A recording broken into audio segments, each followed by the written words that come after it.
Com a ajuda de pessoas curiosas e abertas a repensar paradigmas, nosso laboratório de futuros NeoExplica nos permitirá dar um rolê no futuro.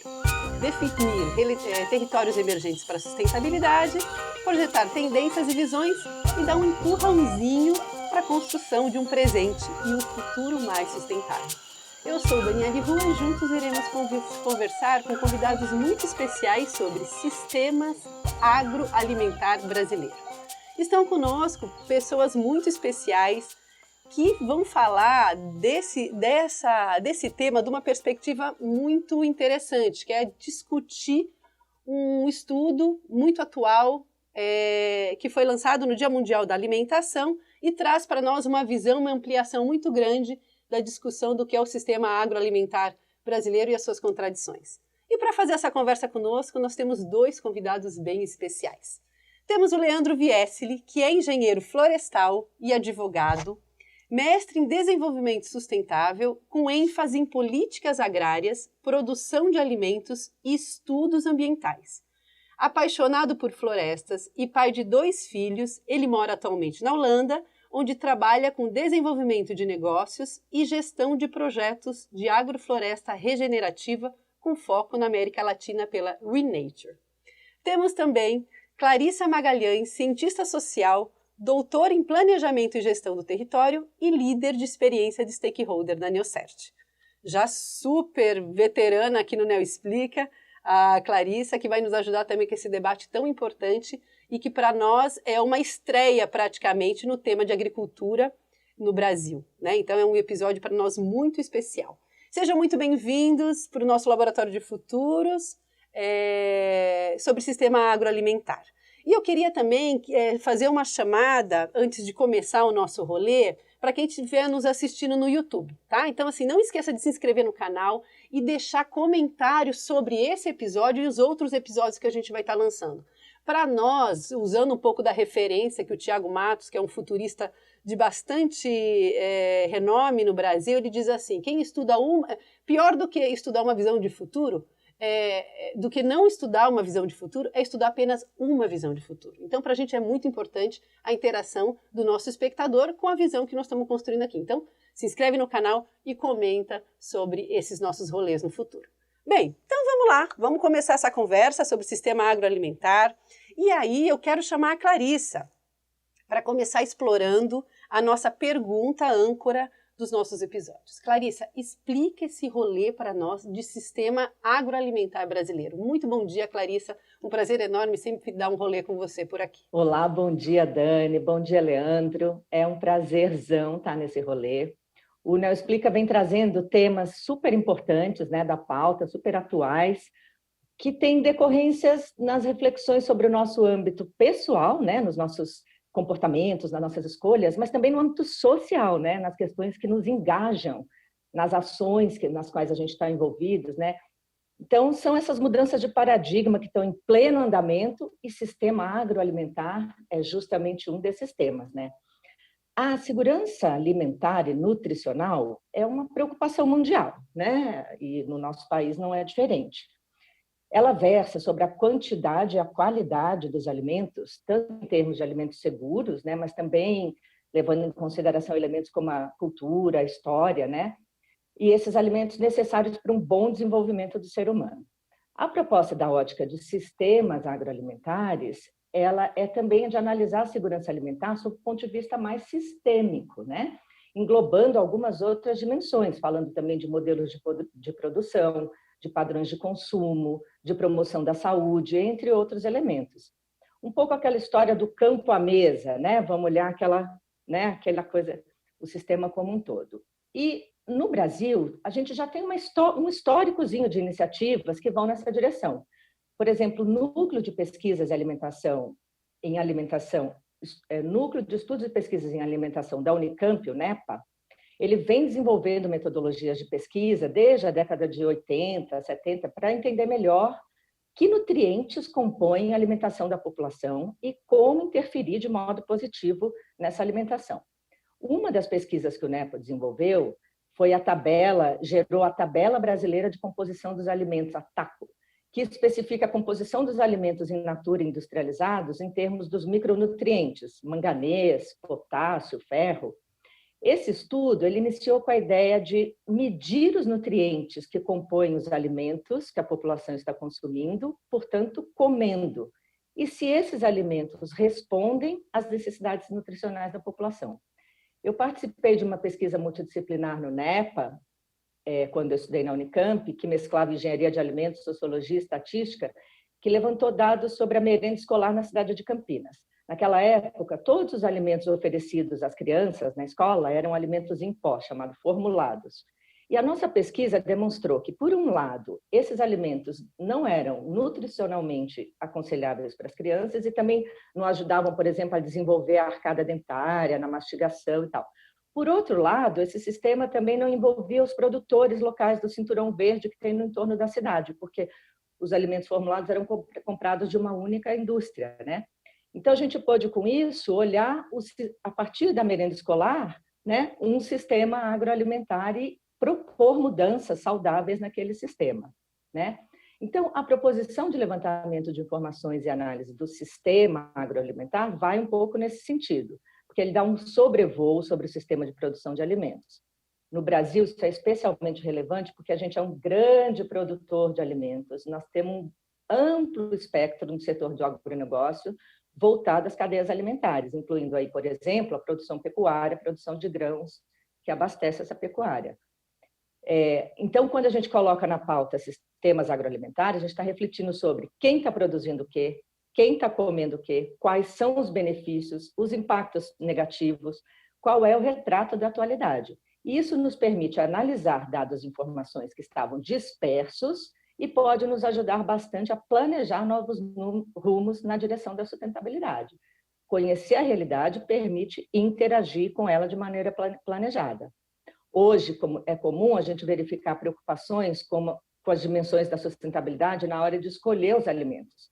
São vários selos de certificação de produtos orgânicos, a agroecologia e a agrofloresta, que o Leandro vai trazer de maneira mais pormenorizada, ganham espaço no dia a dia. O movimento vegano, que também ganha adeptos nas novas gerações. Então, Dani, esse é um movimento sem volta. Bem, Clarice, eu acho que essa perspectiva que você traz ela é bem interessante e eu acho que ela coloca no centro da mandala a discussão de agricultura e alimentação, né? Eu acho que, como a gente aprendeu nas escolas, né, separar as ciências, né? E eu acho que trazendo já um pouco de uma perspectiva que eu acho que traz um pouco da contradição de como a gente olha o sistema agroalimentar no Brasil, a gente tem separado o que é agricultura do que é alimentação, né? Então, quando a gente mistura essas duas coisas e olha o sistema agroalimentar, a gente tem muito mais desafio, né? Porque uma coisa é a alimentação, outra coisa é a produção, né? E como essas coisas precisam conversar. Bem, e aí eu acho que vindo para essa perspectiva de misturar agricultura com alimentação e colocar tudo isso nessa roupagem de sistema agroalimentar, eu queria chamar o Leandro, né, para discutir um pouquinho com a gente como a Renature, né, que é a instituição hoje, que ele vai explicar para a gente um pouco qual que é a missão, né, e função que ela tem hoje, especialmente nessa pauta no Brasil, como ela vem trabalhando, né, com essa pauta mais expandida do sistema agroalimentar seguramente, né, mas com essa perspectiva da segurança alimentar, né, que é isso um pouco que a Clarissa tenta puxar na fala dela, nessa conversa entre agricultura e alimentação, né?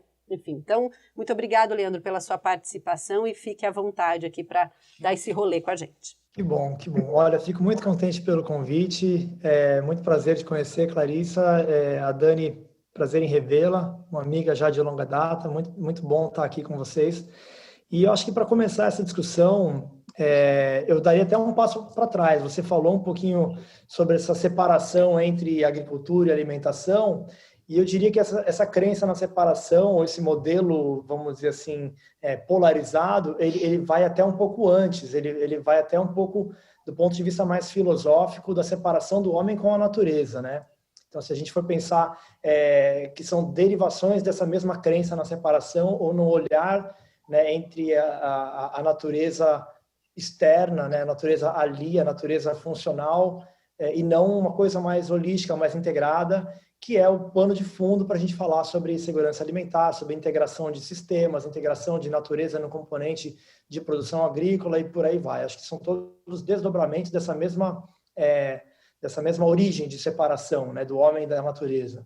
Então, com essa introdução um pouco mais filosófica, vamos tentar também colocar como que a Renature se posiciona, como que essa instituição se posiciona nesse contexto, né?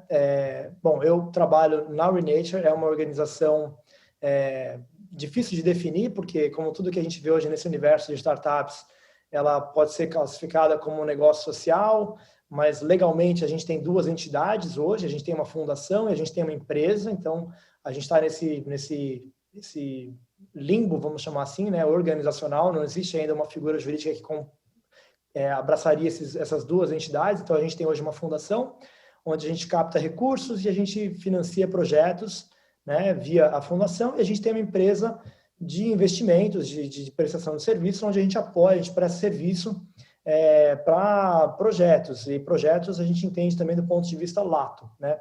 A Renature, como organização, ela trabalha como um catalisador, criando conexões, né? A gente conecta produtores, a gente conecta comunidades de produtores, né? Associações, cooperativas e produtores também comerciais de larga escala, vamos chamar assim. E a gente apoia a transição de um sistema de produção, um farming system, né? Que tem uma base em agricultura industrial, em monocultivo, em um tipo de modelo de produção que é altamente dependente de inputs externos, né? Quase como um sistema que precisa dessa compra de insumos para conseguir viabilizar a produção, e a gente tenta transicionar isso para um modelo que é um pouco mais inclusivo, um pouco mais resiliente, né? E ele vai caminhar, né, dentro dessa cadeia de transição para um modelo mais autossuficiente, espelhado, né, em soluções baseadas na natureza. E a gente tem a agrofloresta como uma referência técnica e o aspecto regenerativo é o que a gente entende como a forma de fazer esse frame, de fazer essa articulação, essa conversa, né, indo além do que é o sustentável. A gente brinca que o regenerativo é o destino final de um caminho que o sustentável é o meio, né?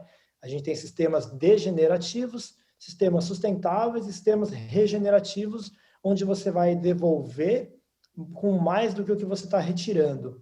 E o sistema degenerativo, você está tirando mais do que o sistema consegue repor. Então, você precisa trazer de fora energia, inputs, fertilizante, para você conseguir colher.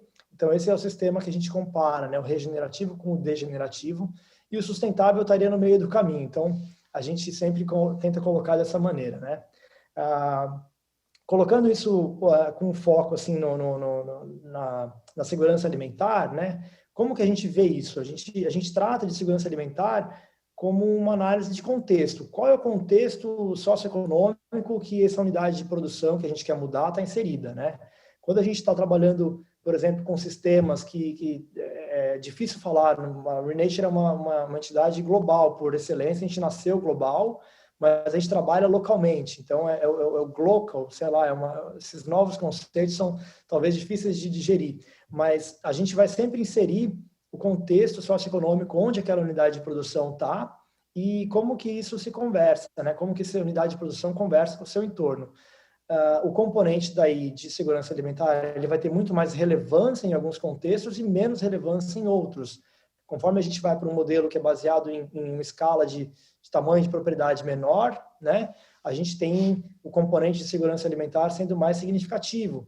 Conforme eu trabalho com uma produção mais comercial, mais focada em exportação, mais focado em large scale, processos mais simplificados, né, aí o componente de segurança alimentar ele talvez não seja tão relevante. Então, a gente sempre trabalha, primeiramente, reconhecendo em qual contexto a gente está trabalhando, né? A Renature, como eu coloquei, ela tem essa missão de levar, né, para um caminho de transição, para um sistema de produção que sai daquela lógica de agricultura industrial, altamente dependente, com uma pegada de carbono que a gente já sabe que não é sustentável, e trazer isso para um contexto regenerativo. A gente faz isso de forma bottom-up, que a gente chama aqui, né, de uma forma de baixo para cima, vamos chamar, onde a gente começa pilotando iniciativas, pilotando unidades demonstrativas no campo, onde a gente vai testar o que faz sentido para aquele contexto, como eu falei, né? Qual vai ser o modelo. A gente está vindo geralmente, quando se fala de mudança de sistemas, a gente já tem geralmente um target crop, a gente já tem geralmente um produto que já é produzido naquele contexto, ou que já é relevante para aquele contexto. Por exemplo, pecuária, soja, café, cacau, são algumas atividades, algumas culturas agrícolas que já são relevantes para aquela região. E a gente parte desse tipo de contexto e a gente aumenta a complexidade, a gente traz um design agroflorestal que faça sentido para aquele alvo, né? Para aquela cultura alvo. Então, se eu estou focando no café, se meu ponto de partida é um café monocultivo a pleno sol, eu quero incluir elementos de segurança alimentar nesse sistema, eu tenho um contexto que justifica isso, que é proprietário pequeno e médio, por exemplo. Então, nada mais justo que a gente incluir no desenho do sistema dele espécies que ele pode tirar para o próprio consumo, né? O que faz sentido eu incluir? Como eu posso incluir espécies que não vão comprometer o meu target, né? O meu alvo, que é o café? Como que eu posso incluir espécies que vão agregar um componente funcional, né, para repor insumos externos, como adubação verde, por exemplo, né, cobertura, e como eu posso adicionar também espécies que vão cumprir um componente econômico, que consigo ter diversificação de renda, por exemplo, para corrigir oscilações de preço do produto-chave que ele tem ali, que é o café. Então, se ele tiver um ano ruim do café, talvez ele tenha um ano bom com abacate, com banana, enfim, com outras espécies que ele pode tirar dali e também colocar no mercado para complementar a renda dele e diminuir esse risco de oscilações, por exemplo, né? E também ter alimentos que ele pode extrair do próprio sistema de produção para o consumo próprio do produtor rural. Bem, eu acho legal essa perspectiva que o Leandro traz, né? Eu acho que a gente tem duas formas de olhar, né? Você fala o sistema agroalimentar numa escala nacional, né? Então, a gente está falando um pouco de toda a superestrutura que condiciona hoje, né, o sistema agroalimentar brasileiro. Né? Então, ele tem várias, quando a gente pensa numa escala nacional, ele tem uma superestrutura, né? Tem o SEASA, CEAGESP, enfim, né? Pensar em produção, distribuição. E aí eu acho bem interessante, né, a visão do Leandro traz assim no micro, né? Quer dizer, dentro daquele contexto local e regional, pensando em tirar as cidades ou os aglomerados urbanos ou rurais, né, sair dessa questão de deserto alimentar, né, e ir para um lugar onde você cria uma autossustentabilidade dentro dessa infraestrutura, uma infraestrutura mais local, né, também tem uma visão de sistema mais local e o sistema mais geral. E aí eu queria, entrando um pouco para o debate desse estudo, né, que a gente vai conversar aqui um pouquinho, acho que tem uma perspectiva muito interessante, que é tentar também ampliar isso para o sistema agroalimentar brasileiro, pensando na sua mega estrutura, né?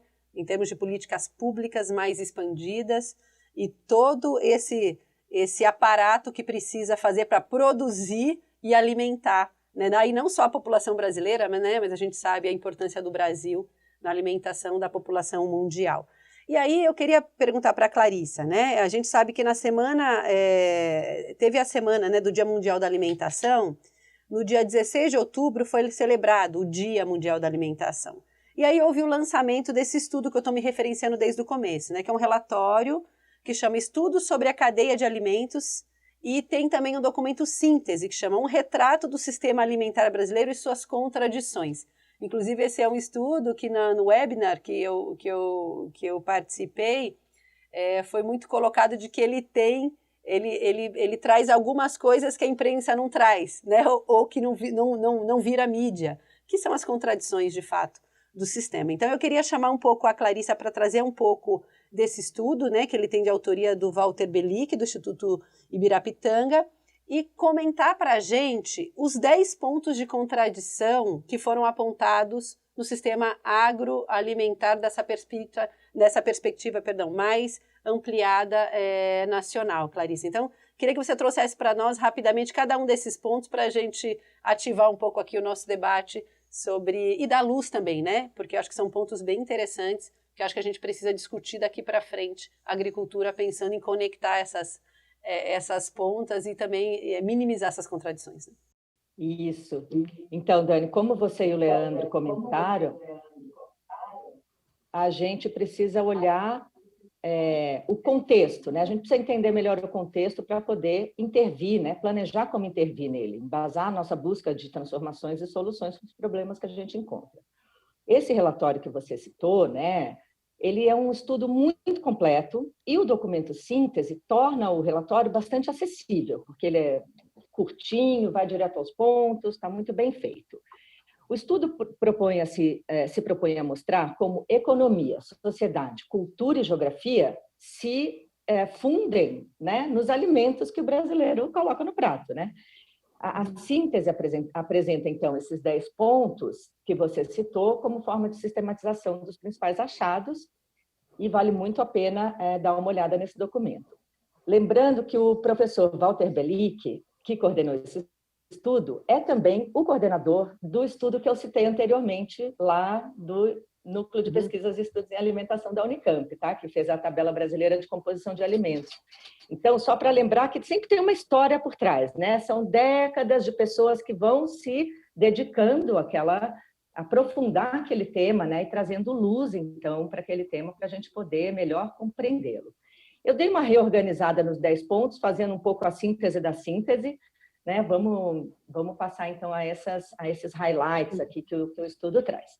Primeiro, a gente vive num país muito desigual, e essa desigualdade, principalmente de renda, ela se traduz em outras desigualdades, inclusive na desigualdade alimentar. Então, nós temos, por um lado, 2,7% da população que ganha uma renda mensal acima de 25 salários mínimos, e do outro, 24% da população que ganha abaixo de 2 salários mínimos. Então, a gente está falando, já começou daí. Isso vai ter desdobramentos na alimentação. Proporcionalmente, os gastos com alimentação são muito maiores na renda das famílias menos ricas do que das famílias mais ricas. As famílias mais ricas gastam em torno de 5% com a alimentação de sua renda, as famílias pobres, 26%. Né? Então, o peso daquele consumo no orçamento familiar é muito maior. Em 2017 e 2018, um estudo traz uma notícia ruim, que o Brasil volta a compor o mapa da fome.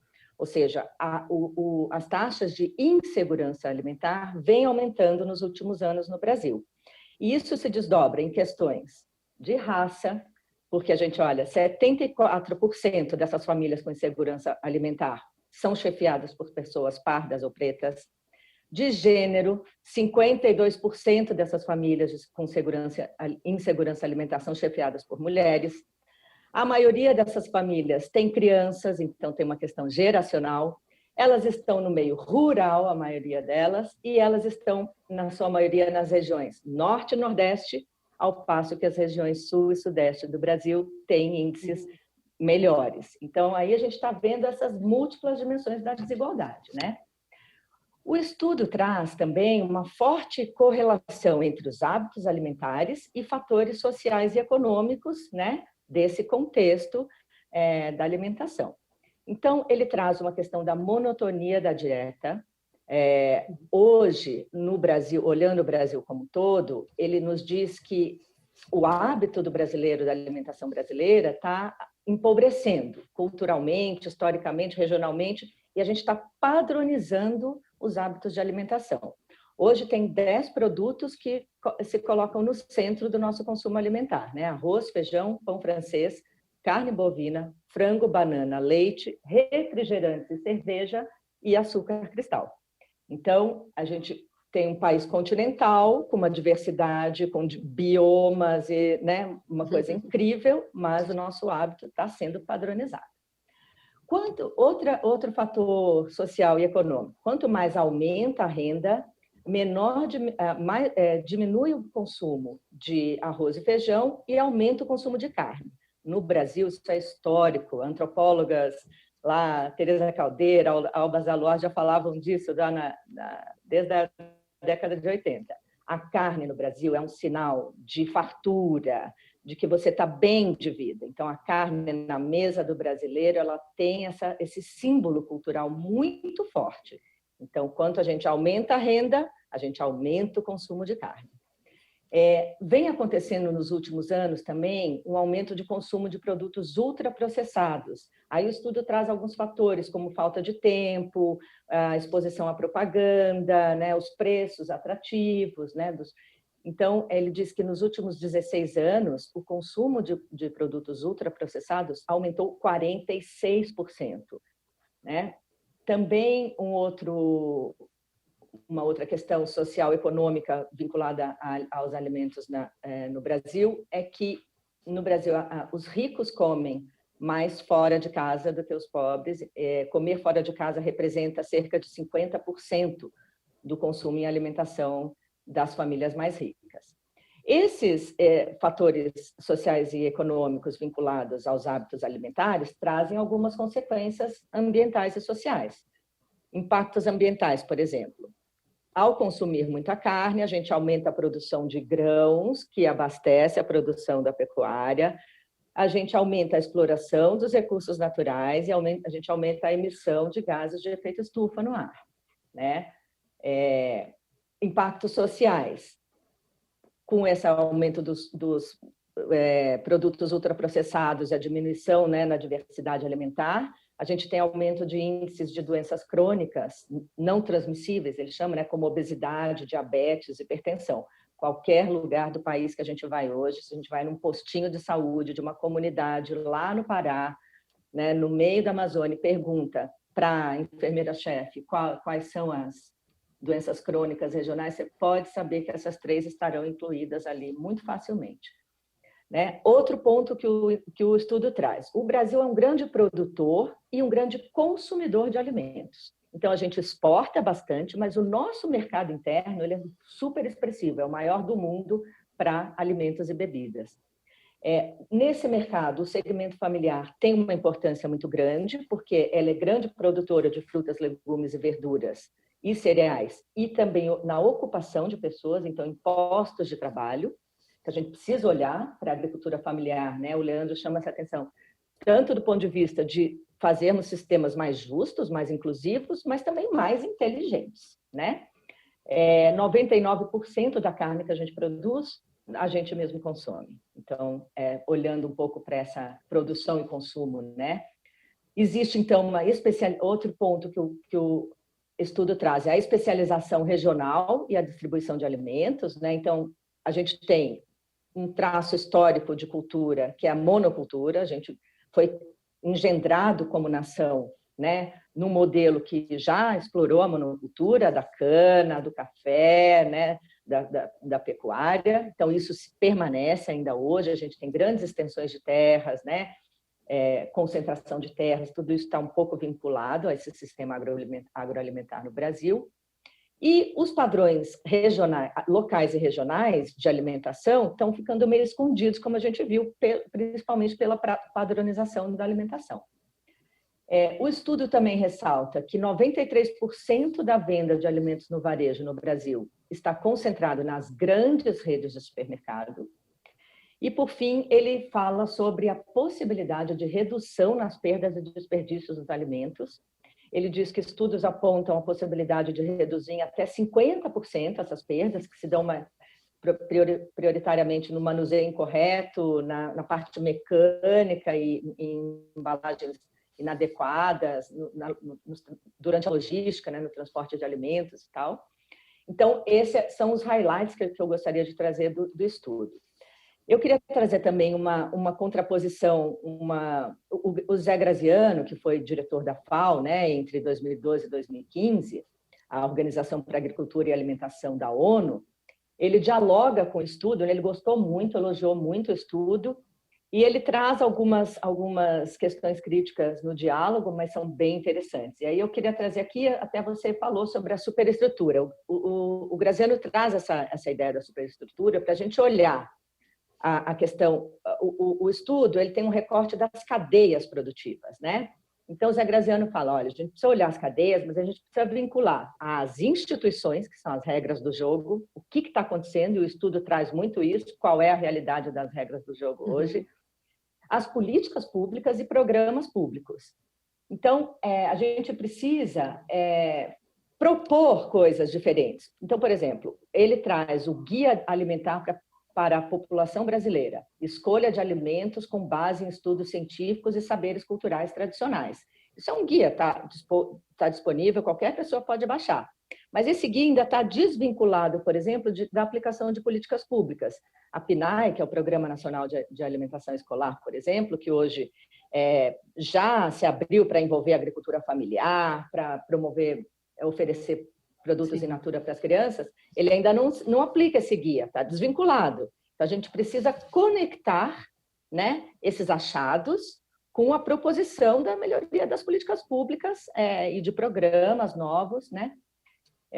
Então, assim, e sair um pouco também só do âmbito da escolha pessoal, porque a gente viu que a escolha pessoal está vinculada à propaganda, à oferta, né? Tem coisas para além da gente que também determinam a nossa capacidade de escolha. Então, a gente precisa olhar essa big picture, né? Para poder, então, pensar melhor. São reflexões muito importantes que nos afetam no nosso dia a dia, enquanto pessoas e enquanto sociedade brasileira.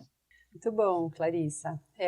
Eu acho que essa foi muito legal, né? Esse contraponto que ele trouxe de pensar na infraestrutura maior, isso me chamou muita atenção, porque é uma coisa meio elástica mesmo, né? A gente fala do macro, do sistema, mas eu acho que a gente tem que olhar esses subsistemas, porque é no território que as coisas vão se dando, né? Então, essa coisa que ele traz muito do olhar macro, mas assim, coisas que se não estão também na política pública, você não consegue ter uma coisa escalável, né? Um reconhecimento dessas iniciativas, como essa própria iniciativa que a Renature tem trazido para o Brasil, de trazer o contexto e trazer uma segurança alimentar, uma diversificação e conservação da natureza no território, né? E aí eu queria trazer um pouco, acho que para dialogar, né, com esses dados que você trouxe também, o Leandro, né? Então, quais são os principais desafios, Leandro, dentro dessa perspectiva, né, do dia a dia de vocês aí, né, e no seu dia a dia que olha para a América Latina como um todo? Quais são os principais desafios para construir? E eu até coloquei isso na pergunta porque eu vi vocês se posicionando assim, né, nas redes sociais de vocês, um futuro mais regenerativo, né? Enfim, queria te ouvir um pouquinho, você dialogando um pouco com esses dados do estudo, enfim, e a prática e a pele da Renature na sua trajetória aqui no Brasil, para endereçar uma coisa tão complexa como essa, né? Basicamente, a gente pensa em como desmontar esse quebra-cabeça, né? A gente sempre vai partir de ações locais, né? A gente sabe que tudo isso está enquadrado num quadro maior, numa estrutura maior, como você bem colocou, Dani. E assim, a gente imagina que as mudanças elas partem das decisões de consumo e elas partem de como você vai engajar.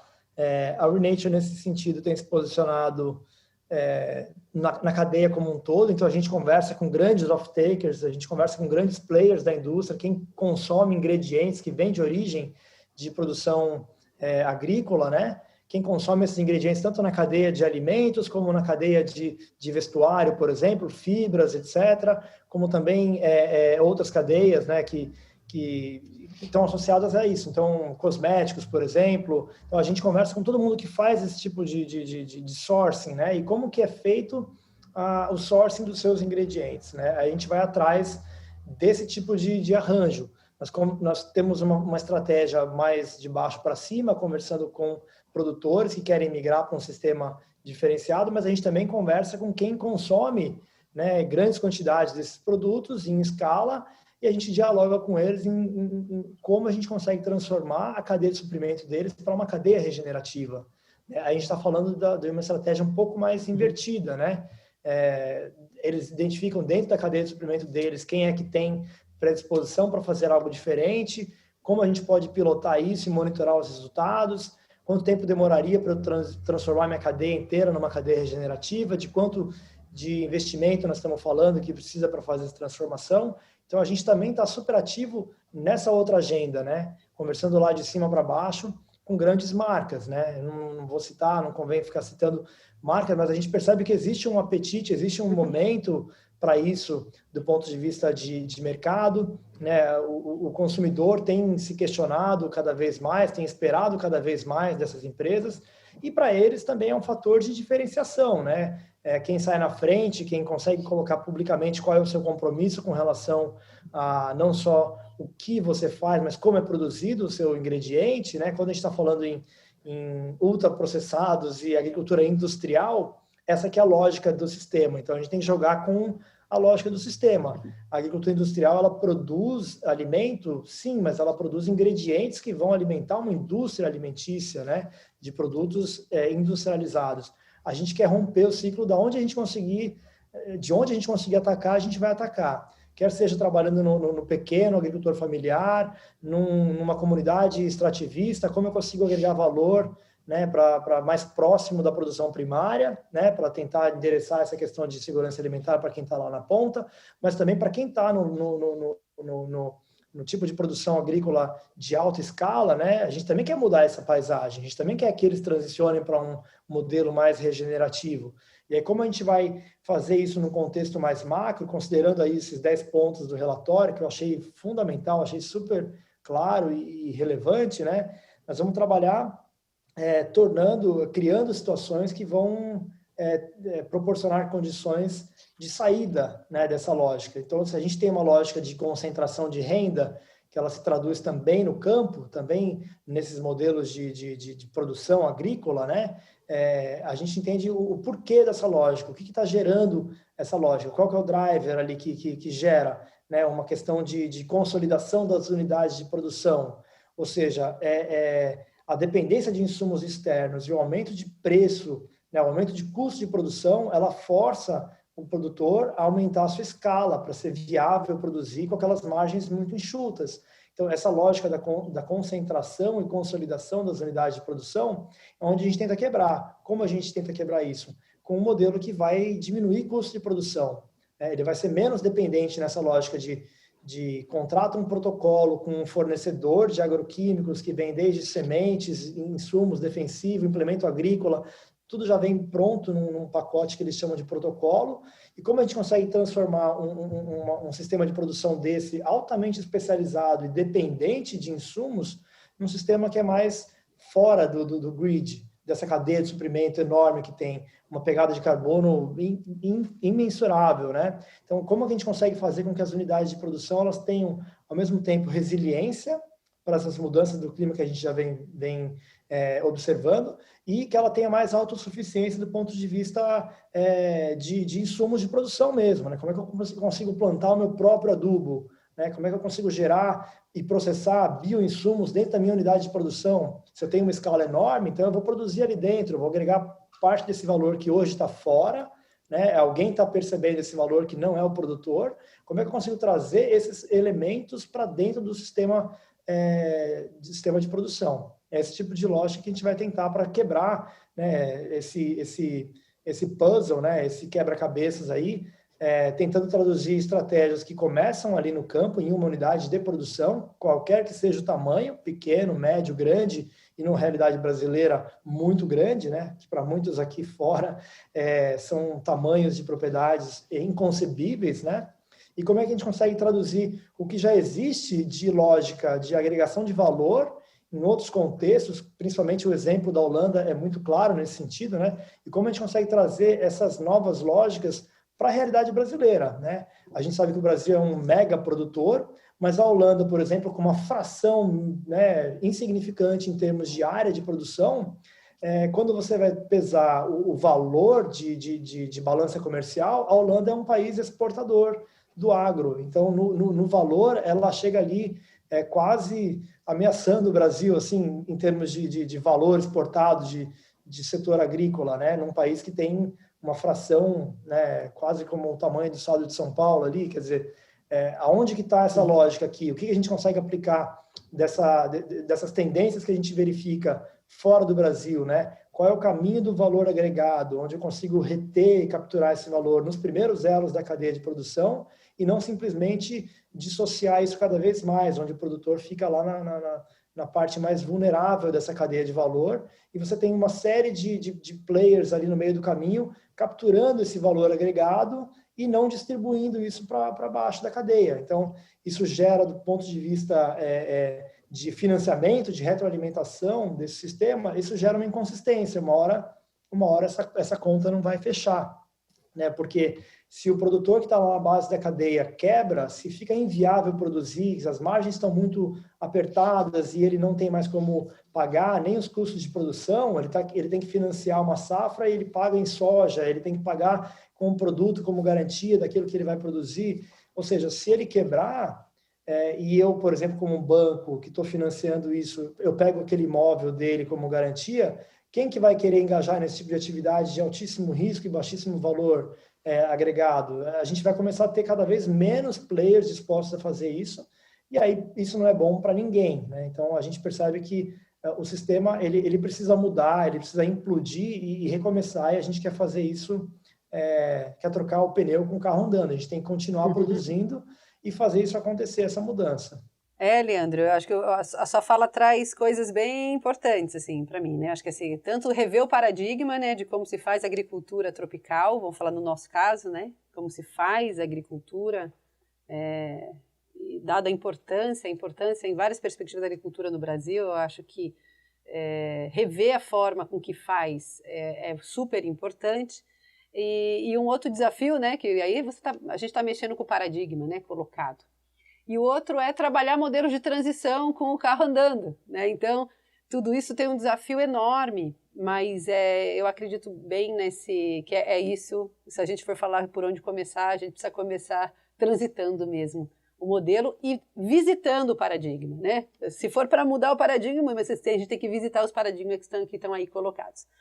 Bem, então caminhando, né? Acho que caminhando um pouco agora para o fechamento, eu queria chamar cada um de vocês para a gente trazer aqui, eu acho que a grande entrega desse episódio é a curiosidade, inclusive, para olhar para esse estudo e essas discussões e também para o nosso ouvinte acompanhar, especialmente o trabalho da Renature, que eu acho que é um trabalho bem interessante, que tem muito... Acho que uma startup que olha e tem coragem de encarar um paradigma e trabalhar uma maneira de transição, eu acho que essas startups nasceram muito para isso mesmo, né? Que é a força que vai tensionar o grande sistema. Eu acho bem interessante, né? Então, já deixo esse convite, que eu acho que a grande coisa desse episódio era a gente colocar essa curiosidade para a gente começar a discutir esse tema.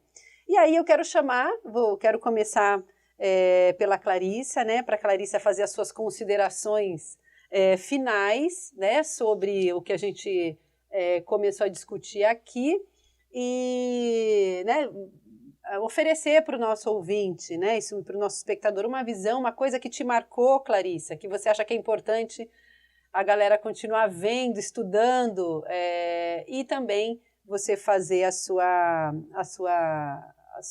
despedida, né, dessa nossa conversa. Fique à vontade, Clarissa. Com você. Eu queria trazer aqui 2 pontos, né? Pelo menos 2 pontos que me chamaram bastante atenção na nossa conversa. Né? O primeiro é que a gente falou muito da importância das óticas complementares, da gente olhar a superestrutura, o todo, o contexto, e também olhar o território, olhar o dia a dia, olhar o cotidiano, no caso, né, do Leandro, olhar os produtores em si. Então, essa importância do olhar de baixo para cima e também nunca perder a ótica da big picture, né? Como é o trabalho da Renature, que também foi colocado aqui.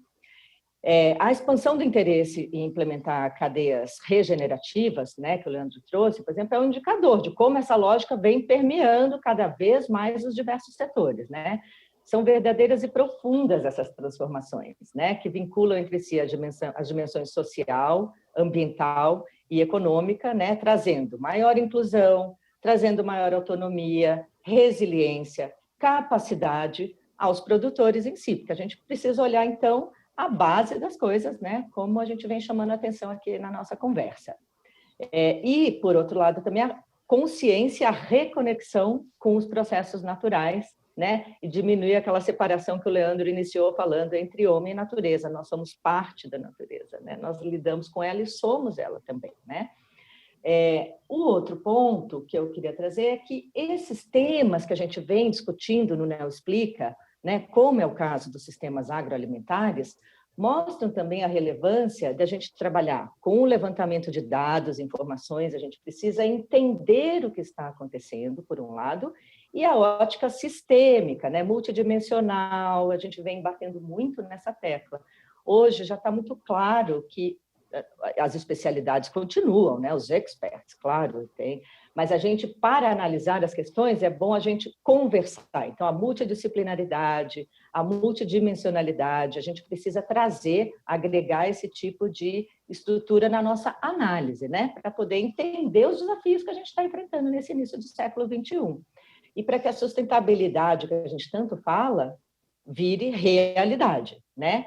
A gente intervir de modo consciente e planejado, né? Para que a gente possa, então, construir esses caminhos reflexivos, propositivos e positivos nas transformações que a gente quer provocar.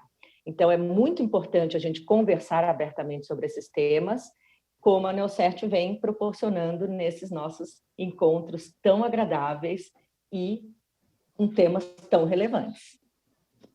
E foi um prazer, Leandro, estar aqui contigo.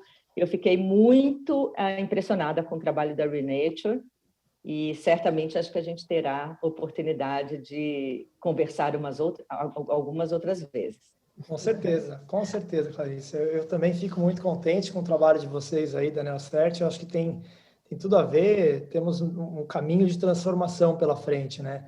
E eu tinha apontado aqui nas minhas anotações pontos bem semelhantes aos teus, mas sobre uma outra ótica, né?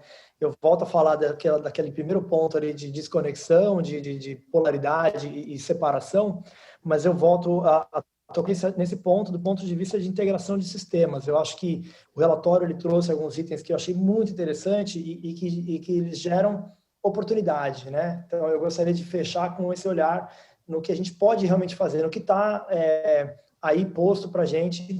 E um dos pontos que, para mim, é fundamental de trabalhar com integração é justamente pensar nessa ótica de pecuária, por exemplo, e agricultura. A gente sabe que ocupam espaços, né, brigam por espaço, então existe uma questão de pressão sobre expansão de produção em cima de áreas com floresta nativa, e a gente vê que isso é uma grande bobagem. Existe espaço para você integrar sistemas, existe espaço para você aumentar a produtividade, sem você ter que avançar em áreas com floresta nativa. Então, acho que isso é um ponto que a gente tem que deixar muito claro, que o relatório, ele bastante assertivamente, ele mostra isso, né? Alguns dados ali, por exemplo, dos 200 milhões de hectares que a gente tem destinado à atividade pecuária, mais da metade disso hoje é de baixa produtividade, com passagens degradadas, e que poderiam simplesmente, com acesso à tecnologia, com um pouco mais de cuidado com quem produz, vamos dizer assim, poderiam ser caminhados para aumentar a produtividade, com inclusão social, com geração de impacto econômico, e com impacto também positivo, se for feito da forma como a gente defende, regenerativo, com sistemas integrados, e também pode conciliar a própria agenda de agricultura, né? Você tem hoje, por exemplo, a Embrapa tem anos de experiência já com o chamado ILPF, Integração Lavoura, Pecuária e Floresta, embora a gente esteja também trabalhando com a Embrapa para aumentar a complexidade desse componente florestal e não só simplesmente plantar uma espécie, tipo eucalipto, por exemplo, no meio do pasto, mas realmente levar isso como floresta efetivamente dita, com dinâmica florestal, com sucessão, etc. Então, aumentar a complexidade do elemento florestal, mas integrar sistemas é uma coisa que está aí. O relatório mostra isso de forma escancarada, né? A oportunidade, o tamanho da oportunidade que a gente tem. E mais do que isso, olhando para o segundo ponto que você colocou, de realmente entender essas dinâmicas do ponto de vista multilente, né? Vamos dizer assim, intergeracional, intergênero, como que a gente está trabalhando nesse sentido, quem faz o quê dentro da uma unidade familiar, onde estão as oportunidades aí para essa segunda geração, como que a gente consegue prevenir esse êxodo rural, vamos dizer assim, né? Para a manutenção das pessoas dentro desse contexto de produção rural, e que essa manutenção não signifique que ela vai abrir mão de algum tipo de acesso, de qualidade de vida, etc., que ela consiga realmente ter uma melhoria, né? Que o sistema regenerativo não fique só dentro do meio de produção, mas que o sistema regenerativo, como deixar mais do que o que você está tirando, também seja refletido do ponto de vista social, do ponto de vista da casa para dentro, não só no farming system, mas também nas relações com que a gente tem, né, desses sistemas de produção com os produtores, dentro desses produtores com eles mesmos, com as unidades familiares, com a próxima geração e por aí vai.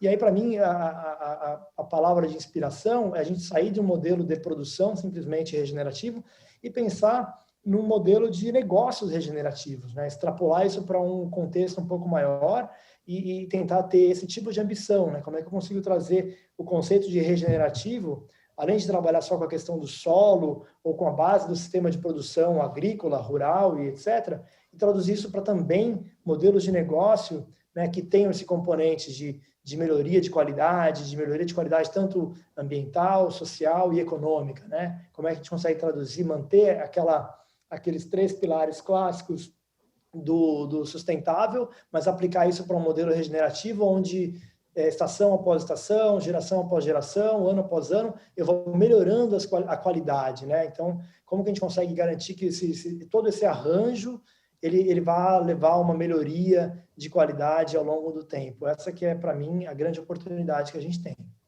Muito bom. Eu queria também trazer um pouco da minha, né, alguns highlights aqui do que eu ouvi, do que eu li, né, e do que me fez sentir essa conversa. Eu, assim como o Leandro trouxe, acho que a palavra é integração, né? Eu acho que a gente não pode abandonar, a gente tem que, de fato, transformar as coisas, né? A gente tem que subverter, né, o que não serve, mas muitas vezes olhar, né, dentro daquilo que é possível. Então, eu acho que integrar, acho que falar de agricultura tropical é um super desafio para o produtor, para o tamanho da escala que a gente está falando, para a diversidade, né?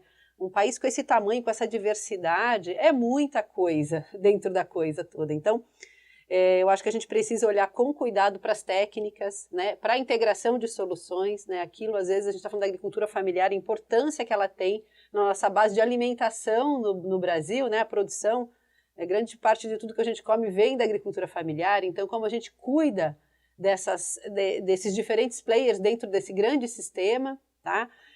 Então, fazer agricultura tropical num Brasil continental como o Brasil, num país continental como o Brasil, sempre vai ser um super desafio. Então, a gente acoplar, né, essa agricultura tradicional com uma agricultura mais resiliente, com modelos mais resilientes, acoplando negócios mais regenerativos, eu acho que esse que é o grande modelo de transição e é assim que a gente vai indo para uma sociedade mais resiliente, né, e mais saudável. Então, eu acredito muito nisso. Eu acho que eu queria destacar um ponto que o estudo traz e que é uma coisa que nós temos debatido muito isso na escala lá da Neocert, da certificação e tal, que é os dados, né? Onde estão as informações sobre os territórios, sobre o consumo, né? Então, o estudo pontua muito isso e a gente vê que isso é a grande doença, muitas vezes, e que nos separa de uma tomada de decisão mais segura, porque a gente não tem os dados. Não tem o dado do consumo, não tem direito da produção, e quando tem, essas coisas estão totalmente desintegradas. Então, isso é muito importante para qualquer decisão numa escala do território, do subsistema ou do grande sistema. Então, eu acho que é um chamado para a gente olhar como a gente tem produzido e cuidado dos dados e transformado isso em ação, né? E eu acho que isso é muito importante, chamar atenção para a falta de integração e a falta do acesso aos dados. E aí eu também acho que a gente precisa colocar com muita ênfase, apesar da gente acreditar na ação de consumo, na ação das empresas e dos negócios, a importância do papel das políticas públicas para orientar os sistemas agroalimentares, né? Eu acho que é claro que isso muitas vezes não está completamente na nossa mão, né? Tem a nossa mão como cidadão, né? Nossa mão como empresa que pode de alguma forma influenciar, mas eu acho que a gente precisa mesmo sempre olhar e acompanhar e ajudar a formulação e a influência de políticas públicas que possam de fato orientar esses sistemas agroalimentares, né? Para um bem maior, né? Para o bem da sociedade, não só para um negócio, não só para uma cadeia e não só para uma facção, né? Enfim, considerando essa ampla lente que vocês dois trouxeram, né, da inclusão, da diversidade, da população mais vulnerável, né? Então eu gosto muito de um olhar sobre o que a gente tem chamado de territórios biosseguros, né? Então tratar no local, né, olhar para a segurança dos territórios, né, e como a gente consegue experimentar esses modelos alternativos e com base em outros paradigmas, em modelos menores, mas isso apoiado por políticas públicas, porque senão a gente se bate e não consegue sair do lugar, né? Então, eu acho que isso é super, super, super importante. E, de certa forma, uma coisa talvez bem polêmica, a gente separar a ideologia de produção, né? A gente tem que pensar, muitas vezes, enfim, o quanto do paradigma que a gente carrega é só um paradigma ideológico, né? Então, o que a gente está falando de sistemas produtivos, de bem-estar, de uma sociedade mais resiliente, né? Então, nesse momento, se a gente for para esse debate de sociedades resilientes, né, e não deixar as nossas ideologias de lado, mas olhar para esse bem comum, acho que a gente consegue avançar mais rápido e investir numa transição, né? Não tem, né, o super errado e o super certo. A gente precisa viver nesse modelo de transição que é integrar essas soluções, né? A monocultura é um traço da forma que a gente faz agricultura e talvez seja por muito mais anos, mas dá ainda assim para fazer uma monocultura conservando, né, intensificando, diminuindo a quantidade de terra que você precisa para poder produzir. Enfim, eu acho que dá para a gente tecnicamente endereçar essas questões sem dar tiros no nosso próprio pé, né? Então, enfim, essa é um pouco da minha visão. Queria dizer que foi muito agradável essa conversa. Eu já vou convidar aí o Leandro para a gente fazer e continuar esse papo, né? Dentro de uma série especial sobre o sistema agroalimentar. Eu acho que a gente pode trazer cada um desses pontos de miopia com outras pessoas, né, de um jeito bem ampliado, trazer a perspectiva da política pública aqui, né, e criar um debate bem qualificado. Como a Clarissa falou, muita gente está falando sobre isso há muitos anos e nós chegamos num momento muito interessante de conectar a alimentação com a agricultura e com conservação. Esse é o lugar que eu tenho o maior prazer de colocar o Neoexplica à disposição dessa integração, né? De falar a gente ligar essas três pontas e trazer tanta gente interessante que tem estudado isso, tem trazido isso para o mundo e está lá, né, naquela publicação, na Nature e tal, né, e não traz isso e talvez não tenha um lugar para poder ampliar e levar esse dado para o mundo. Tá? E por isso que eu quero agradecê-los, convidar de novo o nosso ouvinte, o nosso espectador, a comentar sobre esses nossos comentários para a gente construir e ampliar essa nossa visão sobre esse tema, né? Dizer para vocês que foi um prazer enorme, né? Agradecer mais uma vez e convidar os nossos espectadores para continuar seguindo o Neoexplica, né? A gente tem um episódio novo todas as sextas-feiras e a gente conta muito com a interação de vocês para esse rolê. Então, muito obrigada a todos e até o nosso próximo rolê.